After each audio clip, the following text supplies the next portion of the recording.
Hello friends, అందరికీ good morning. Lunch కోసం అయితే ఈరోజు నేను ఏం చేస్తున్నానంటే మామిడికాయ ఎండు చేపలు ఆనియన్ వేసి అయితే కర్రీ వండుతున్నాను. ముందుగా స్టవ్ మీద ఒక ముక్కుడు పెట్టుకొని ఎండు చేపలు వేపుకోవాలి. అటు ఇటు వెనుకకు ముందుకు తిప్పుకుంటూ ఇట్లా ఫ్రై చేసుకోవాలి. చూడండి ఫ్రెండ్స్, కొంచెం ఫ్రై అయినాయి చాలు, అంతే. లేకపోతే టేస్ట్ ఉండదు. పక్కన పెట్టుకుందాం. కర్రీ కోసం ఒక ప్యాన్ పెట్టుకొని ఒక 4 పావులు ఆయిల్ వేస్తున్నాను. ఎందుకంటే ఎండు చేపల కర్రీ కదా, కొంచెం ఆయిల్ ఎక్కువ ఉంటే టేస్ట్ ఉంటుంది. 4 పావులు. నేను ఆనియన్ పచ్చిమిర్చి కట్టర్లో కట్ చేశాను చిన్నగా. చూడండి, ఇప్పుడు ఆయిల్ వేడైంది. జీలకర్ర వేస్తున్నా, కొన్ని మెంతులు. ఇప్పుడు ఆనియన్ పచ్చిమిర్చి వేసుకుందాం. 1 స్పూన్ సాల్ట్ వేస్తున్నా. మళ్ళీ లాస్ట్లో వేసుకోవాలి చూసి. సాల్ట్ వేస్తే ఆనియన్స్ తొందరగా ఫ్రై అవుతాయని మూత పెట్టి ఫ్రై చేసుకుందాం కాసేపు. ఆనియన్ ఫ్రై అంతలోపు ఈ చేపలను పొడుగున్నాయి కదా, 2 సగాలు చేసిన. ఇప్పుడు వాటర్లో వేస్తున్నా.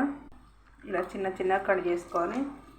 ఆనియన్ చూద్దాం, ఫ్రై అయినాయి కొంచెం. ఇప్పుడు పసుపు, అల్లం వెల్లుల్లి పేస్ట్ వేసుకుందాం. అల్లం వెల్లుల్లి పేస్ట్, పసుపు, పచ్చివాసన వేయంత వరకు ఫ్రై చేసుకుందాం. ఇలా కలుపుకున్న తర్వాత మామిడికాయ ముక్కలు వేసుకుందాం. మూత పెట్టుకొని ఒక 5-6 నిమిషాలు ఉడికించుకోవాలి. 8 నిమిషాలు అయింది, చూద్దాము. వావ్, మామిడికాయ పర్ఫెక్ట్గా ఉడికింది. చూడండి, మెత్తగా ఉడికింది కదా. ఇలా మెదుపుకోవాలి.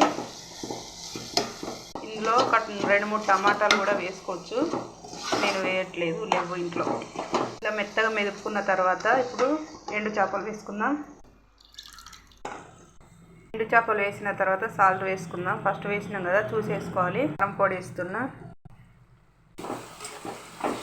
కారం పొడి ఇంకొక స్పూన్ వేస్తున్నా. ఎందుకంటే మామిడికాయ పుల్లగా ఉంటుంది కదా, కారం పొడి వేస్తే కలిసిపోతుంది అన్నమాట.